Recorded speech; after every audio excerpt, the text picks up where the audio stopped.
All right. Well, Christine, I am so excited to have you come and talk and share your knowledge and expertise with so many of us that have questions and all kinds of things. So Christine and I just kind of know each other through Michaela, and Christine had been signed up under Michaela when Michaela was coaching, and then kind of just by default, after Michaela left for a little bit, Christine came to me and came into our groups and jumped on board coaching a little bit, and just has, we're friends on Instagram and I follow her and on Facebook as well, and like she just has such an awesome knowledge base that is just so helpful for so many of us women, with all the pre and postnatal things and body changes and stuff like that. Christine is a doctor of physical therapy. She is a board certified women's health clinical specialist. She's been practicing for like 11 years. And then works with like pelvic floor disorders, postpartum corrective exercises, and all kinds of things. So I know for me, I'm like, yay, like I just want to pick your brain. I have so many things that I want to know about. And I know that there are so many of us too. And I know there are some that couldn't be on today that really had some questions and really wanted to, kind of listen into the recording. So hopefully, we'll get a chance for them to do that too. She's a mother of two. You guys are in Florida, correct? And so I can just hand it over to you if you want to kind of just take it from here. Okay, I'm so happy to be able to share this stuff with you guys, and it's nice that you guys are interested in it because this is what I do all day. And I just love being able to share this stuff with moms and women. But I do treat men and women. I see about 30 to 50 people per week for pelvic floor problems. So please, if you have a specific question, just jump in. And where do you want to begin, Ashley? Maybe a little like with your backstory and kind of just how you got into this, and then just some specifics on what you do and maybe some things that we need to look for and changes and like exercises and things that will kind of help with some issues. Okay. So my story is I have been an orthopedic physical therapist since 2006. And I had a coworker who did pelvic floor therapy, and I didn't even really know what that was. So I was picking her brain and learning more things about pelvic floor therapy. And I had my kids kind of back to back. They're about 17 months apart. And I never really had any specific issues pelvic floor wise, but I figured the more I could learn, the better. And so I took a few classes, and I'm amazed at how much physical therapy can help with pelvic floor issues. So there's urinary incontinence, stress incontinence when you leak with a sneeze or a cough or a laugh or activity, urge incontinence when you leak trying to get to the bathroom, like you just can't control a strong urge. Constipation is a big one because if you're straining to go to the bathroom,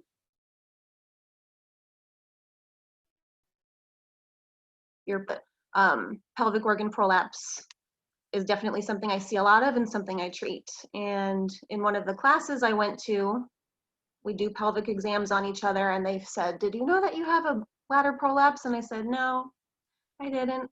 So you can have one without symptoms, or you can have one that's very symptomatic. What else? Diastasis recti, I see a lot of that. And so that's abdominal separation in the rectus muscle and the six-pack muscle. So I can definitely go into more of that. And I've been doing Beachbody exercises and programs for at least 10 years. So I'm just very familiar with exercise and how we should be using our body, and if we should be doing when we should be doing a Kegel, when we shouldn't be doing a Kegel. And that's hard to say because some people's muscles are too tense, some people don't do it correctly. So if you don't know if you're doing it right, that's when you would want to go see a pelvic floor physical therapist and figure that out. I can keep going.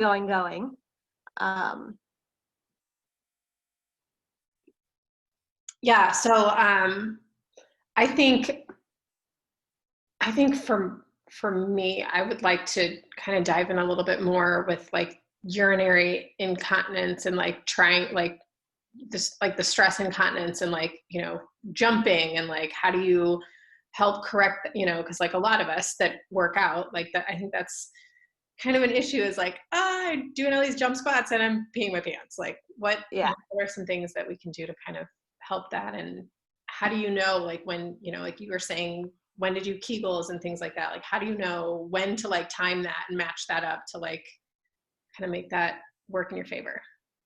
And So, maybe even a little help with physiology. You know, we understand all the bits and bobs. okay, so in the pelvis, there's 3 muscle layers. When you do a Kegel, you're basically squeezing all of those muscles, but it's not just about making your pelvic floor muscles work. You want to be able to coordinate your diaphragm with your pelvic floor. And so with that, what I have people do is put their hands on their ribs and take a deep breath in. And so basically you should be able to feel your ribs expand into your hands, your belly expand, and your back expand.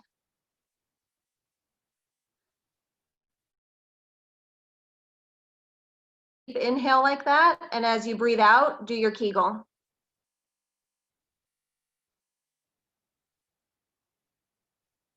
So sometimes it's easy, sometimes it's really hard to coordinate.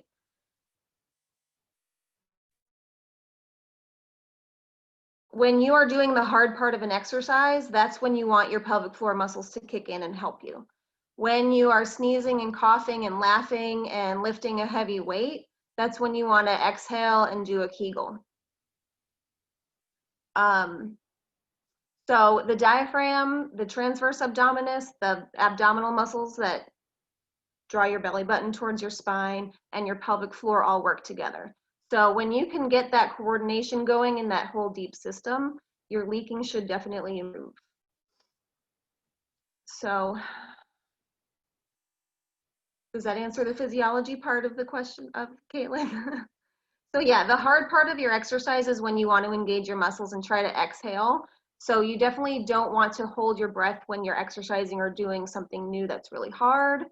If you're walking or running and leaking, focus on breathing. You shouldn't be holding your pelvic floor muscles tight the whole time.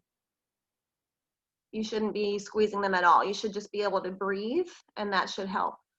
The other thing too is that you want to be strong enough for jumping and running. So if you haven't been doing exercise for a while and you get right back into running, it's probably not the best thing to do. So I can go over 3 exercises that are helpful to get you strong enough for running and jumping.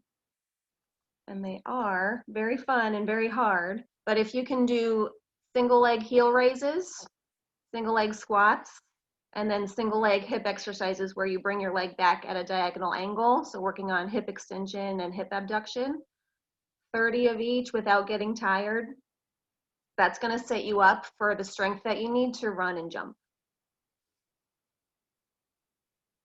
Okay, can you say them one more time? Yeah, the exercises. Yeah, please. Single leg heel raises, single leg squats, and then single leg, you're basically moving your leg straight back at a diagonal angle, so getting your extensors and your hip abductors working. So all 3 of those are standing exercises. Yeah. Okay, so the front lift, we're just picking up one leg and going straight out, and then we're doing a kick to the back as well. Yeah, so start with one exercise and then move on to the next one. You don't have to do all 3. Yeah, so standing, lift one foot up, press up onto your toes 30 times. And if you think about a person running, those break it down very slowly. You're doing all those motions while running. Yeah.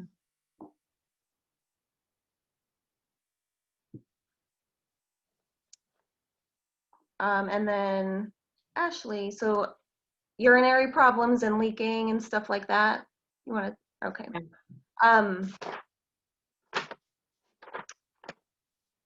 There's so many little things that I can go over. Do you want me to just get into all of it? Lots of little tips and tricks. Yeah, if you don't mind. I know there's a couple that didn't get on that would. These are all things that I never knew. I did everything wrong, so I'm so happy I'm a pelvic floor therapist because now I can help myself too. So as far as urination goes, some things that are normal that we should strive for. Urination should be every 2 to 4 hours while we're awake. Try not to urinate just in case. And this is good tips too for potty training your kids. If you make them pee before they leave the house all the time, it's not a good thing for the bladder. So pee when you have to pee, basically, but stick to that 2 to 4 hour window if you can. And then the other habit that a lot of people do is hovering above public restroom seats. If you can sit down on the toilet seat and relax, it's just better for you in general.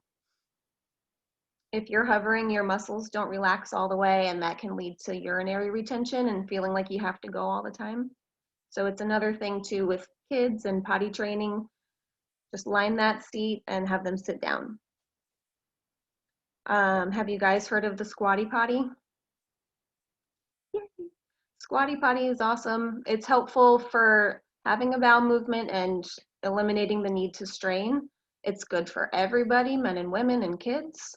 But if you also have trouble urinating or you feel like you have urinary retention, it might be helpful for urinating to help you get more urine out.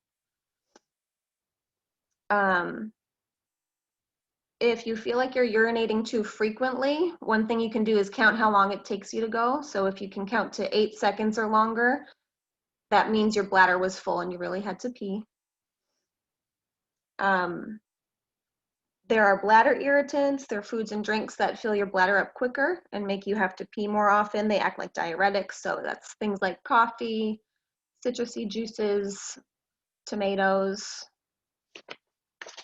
So if you feel like you're bothered by urinary urgency, take a look at your diet and see what you're eating and drinking. Chocolate, alcohol, stuff like that. An easy way to remember those things are citrus, caffeine, cocktails, and carbonated beverages. They might make you pee more. And also just make sure you're drinking a lot of water throughout the day. That's it for my bladder tips. I used to do everything wrong. I used to do all of those things, so now I don't. Awesome. So diastasis recti is, I know that that's some, how do you know you have it? How do you know you don't? Like, how do you, because I know there's like measuring with the fingers and like, especially with like postpartum and like separation and like, is there any way to prevent it from happening during pregnancy? And like, what do you do to correct it and all those things? So the abdominal separation during pregnancy is very normal. You need that separation for the baby to grow. But when it doesn't go back all the way postpartum and you notice or you feel deep squishiness or you see doming or bulging of tissue through the middle of the abdomen, then you probably have a bit of diastasis recti. I think the easiest way to check is by lying down with your knees bent and lifting your head and then pressing into the middle of your abdominal wall with your fingers. It's really just the easiest way to do it. So you want to just feel above the belly button, into the belly button, below the belly button. You can feel the sides of the rectus abdominis muscle. So just move your fingers back and forth to feel the edges of that muscle. And then you also want to press in to basically feel for squishiness, to see how deep your fingers go. And so that's one way to measure. But you might notice and like bulging or doming of your belly. So just look down to see or feel with your hands with certain movements or exercises, what's going on in that midline. So you want to try that just by lying down and lifting your head and poking, basically. But then you want to try it with coordination of your diaphragm and your pelvic floor and your transverse abdominis muscles.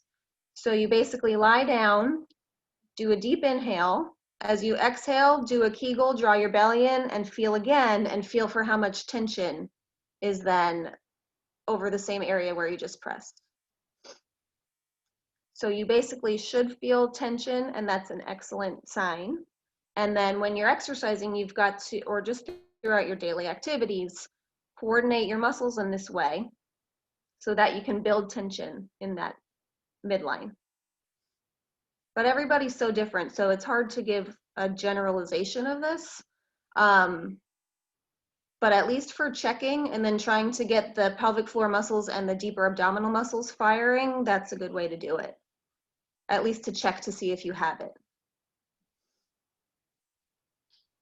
And then when you do, like if you notice that you do, like what's the best like next steps to like correct that, like, and then go, I mean, obviously coming into your office would be best, and then you can like kind of help, you know, with fixing that, I guess. Can you fix it? Like you can kind of bring things back together? You can bring things back together. You might not bring them back all the way together, but you will know how to build up that tension when you need it in your system, and that gap should close somewhat. All of these things are really like an issue of pressure. So if your back is super duper tight and your ribs don't move when you breathe, all of that pressure is going somewhere. So if it's all going towards the abdomen, that's just going to keep making that separation, you know, it's going to stay there and it might not close. So I like to use a foam roller on the mid-back to open up the back, mobilize the spine a little bit, and then practice deep breathing strategies. And that can even just include rounding forward, grabbing your legs, and taking a deep breath in and trying to basically make the ribs and the diaphragm muscle expand. Okay. More out to the side and more towards your back. So that's better pressure distribution instead of just all to the front. And then, you know, if you definitely have diastasis recti, you want to avoid the things that make it worse and work on the things that don't, you know, exercises that you control. So say you get really strong in a side plank, stick with your side planks for a while and then try building up your core strength, do the harder things, and just assess yourself to see how that separation is. It's a lot of trial and error, and you really have to think about what you're doing with each movement. Okay. But over time, it can definitely get a lot better. The other thing too is if you're breastfeeding, like if you're very newly postpartum and you notice separation, breastfeeding can lead to ligament laxity. And so I think it takes about 3 months once you're done breastfeeding for that to settle down. So that just means that you'll continue to see improvement as time goes on.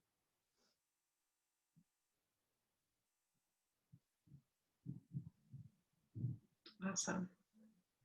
So one thing I feel like people always ask is, are there specific things to avoid when exercising if you do have diastasis recti?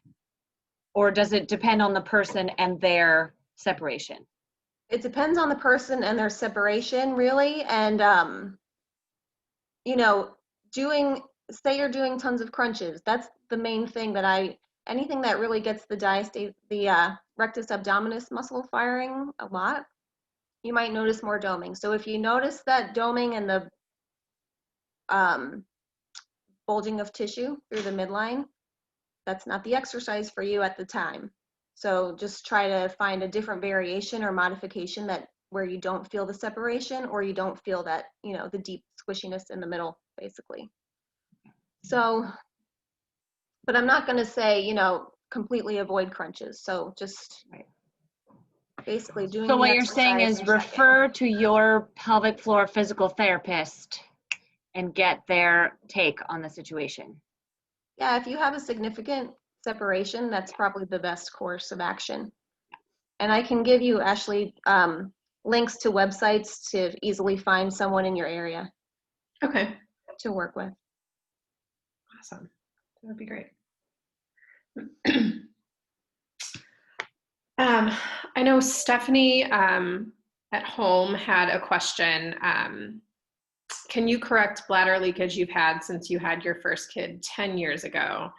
I have to wear a pad to even work out, and if I sneeze, I'm in danger of peeing my pants. Sometimes just a little bit. Sometimes I have to change. Yep, definitely.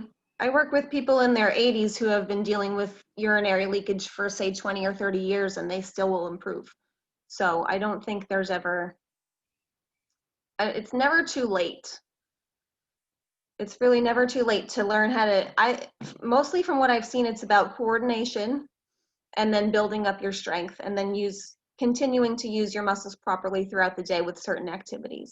So getting in the habit of doing a pelvic floor contraction with things that increase pressure. So sneezing, coughing, laughing, lifting, blowing your nose, vomiting, all these things that increase pressure down. I think about fighting back against that pressure with the pelvic floor. So that should definitely help with leaking and sneezing. So yeah, it's not too late 10 years later. Good to know.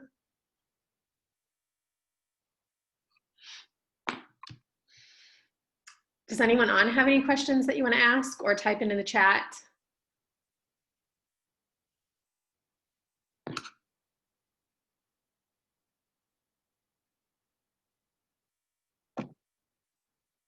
Let me just check and see if I had any other questions in the.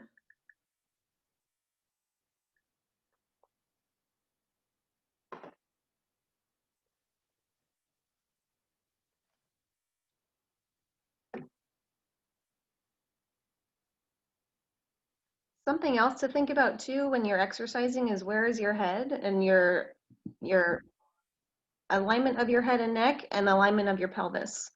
So if you're exercising or you're jumping and your head's jutting out like this, that's going to make the rest of your body not really work the way it should. So if you can keep your head in good alignment, that will help you down the road. And then keeping your pelvis in neutral. So not tucked under you, not sticking out all the way, not sticking your butt out all the way, but neutral pelvic position is the best position to be in when you're exercising and standing and sitting.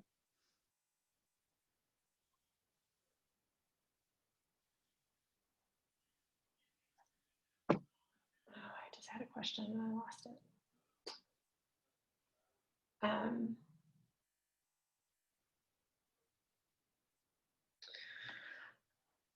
Postpartum exercise, because we have a lot of women who are very active during pregnancy, all through pregnancy, and then after. And I know, like, for me, with my first 2 pregnancies, I was very lax and I didn't work out. But my third, I was very active and was really, really eager to get back into a routine after. And I know that, like, 6 weeks is like, okay, let's go. Do you have any like suggestions, tips, recommendations for getting back in? Because I know, well, my doctor said I'm clear, like I can just immediately start working out again. But there's been so many changes that happen. Is there anything that you would suggest, like, so that way women don't injure themselves? I mean, obviously listen to your body, but like anything that you would suggest avoiding or anything like that? Yeah, I think that 6-week mark of jumping back into what you were doing before is way too soon. And you definitely shouldn't just jump back into what you were doing if you hadn't been doing it for a long time.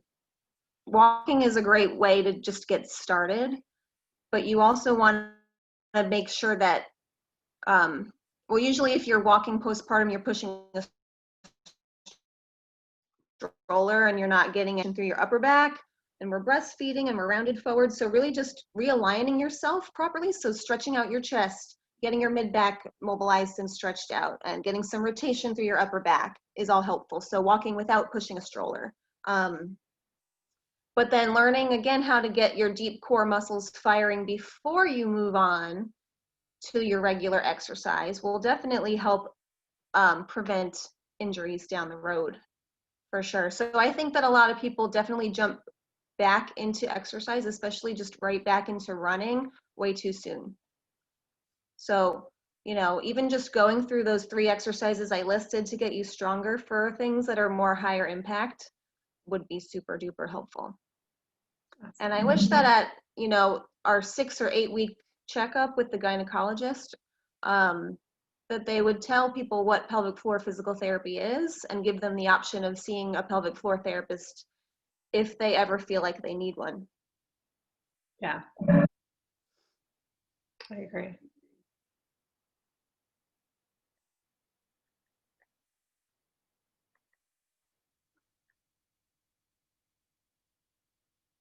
Do you work, you have an independent practice.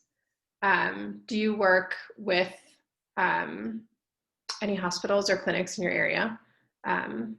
Like where they, I guess you work closely with.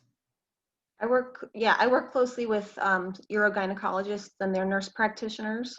So Okay. if you feel like you need to seek medical attention, definitely find a good urogynecologist. But yeah, I work with the hospital system in my area, and then I have my private business where I see people in person. And I set this up because I don't get to see a lot of pregnant women or postpartum women because it's hard to get to an appointment with little babies. So I would go to their homes where it's a lot more convenient, or virtually. Nice. Can you talk us through what an initial appointment might look like? And I'm asking that because I've done it and I was shocked Okay. at what Yes. all the things that were involved with a regimen of pelvic floor physical therapy. So it might be helpful if you just, Explain share. what I do. So Yeah. basically, it's of course tons of education and just talking about what that person is going through. So kind of like all the bladder stuff that I went through really quickly, and if there's bowel issues, we touch more on that. It just depends. Pelvic pain, whatever it is you're there for, we sit and we talk and we talk and we talk. And no information is too much information, really. I've heard everything. The physical assessment with me usually always includes that diaphragmatic breathing assessment, feeling your ribs, feeling your back, seeing how well things are moving, posture assessment, strength assessment. The pelvic floor muscle assessment I only do if you're comfortable with it, but it involves checking the pelvic floor muscles just physically, just with one finger, feeling each muscle layer vaginally, rectally if you have rectal, bowel problems, same thing. It's just muscle. It's just like checking any other muscle like a physical therapist would, but seeing how strong the squeeze is, if you're doing it properly, because some people bear down and think they're doing it properly and that you're not. So we work on fixing that, seeing how long you can hold a contraction for, having you bear down and checking for prolapse. That's the main, and then just setting you up with your home program. That's what I do in the first session. Is that what yours was like, Caitlin? Yeah, it was. And I didn't have any no rectal issues, but I was extremely surprised by my doctor requesting that the pelvic exam. It did not even occur to me that I would have a pelvic exam, that I would be doing Kegels and counting while my doctor was performing the physical exam. I was just very taken aback by the whole process, and I am 100% open about my body. It doesn't bother me at all. But I was not prepared for that when I went in the first time. Yeah, and if someone's not prepared for it, then I'm not going to do it, obviously. Mm-hmm. But yeah, it's nice when the person referring a patient to me explains this is what they're going to do, so you have a heads up. And then some people are completely fine no matter what. They're there to get better no matter what you need to do, and so that makes it helpful. Or that is helpful. Did you have a good experience there after? I did, Caitlin? Was it yeah. helpful? And I am that person who's like, whatever I need to do, I'm gonna do it. I don't Yeah. care. And so that's, yeah. I think my oldest was 2 years old when I finally was like, okay, this is not right. I'm going. And she gave me all sorts of little tips and tricks, like you're saying, to practice during the day.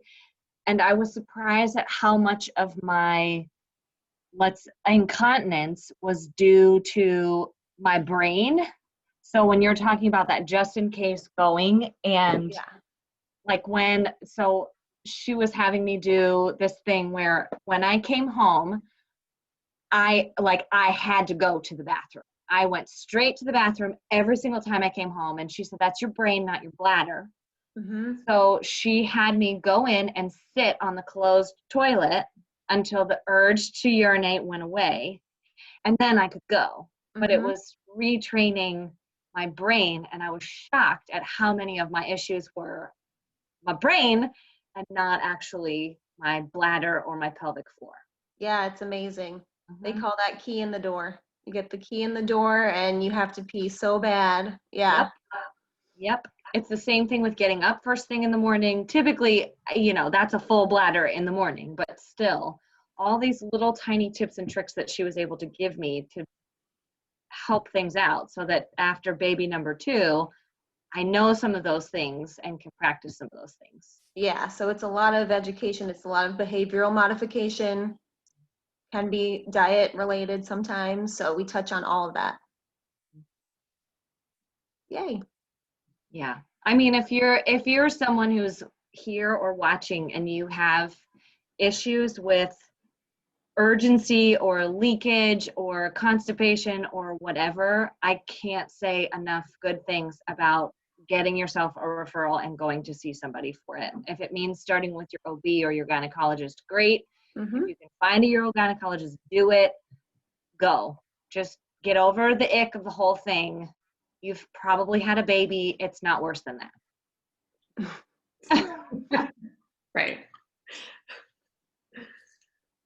I'm just completely like blown away because I'm like that mom, like 3 daughters, like, okay, everybody try to go pee before we leave. Like, I just like, that's what we always do. And I'm like, man, like and myself included, like, no, I don't have to pee, but I'll probably have to pee 10 minutes after we get there. So I might as well pee now. So like, just that is like, for me, that's a big takeaway. Like just, retraining my brain. Yep. And it's easier, to not train your kids this way so that when you go to physical therapy when you're 75 and you've been doing it for 75 years, it's like really hard to break that habit. It's my mom's fault. She did this to me. Yeah. Or the other one too is if you start leaking and then you start not drinking water, thinking that's going to make it better, that does not make it better. You need to stay hydrated. That's another big one. And I think the like the coffee and the tea and like the caffeine, like I feel like that's such a big, I don't know what I'm trying to say. Like it's more common than we think, I think, like how much, because like I'm just as guilty of I drink a ton of coffee and then, and I just, anyway. Yeah. Yeah, and so sometimes it's just good to know, okay, I'm having coffee, I'm going to have to pee soon, and drink more water because that coffee's dehydrating you. Yeah. Does anybody else have any questions you want to ask?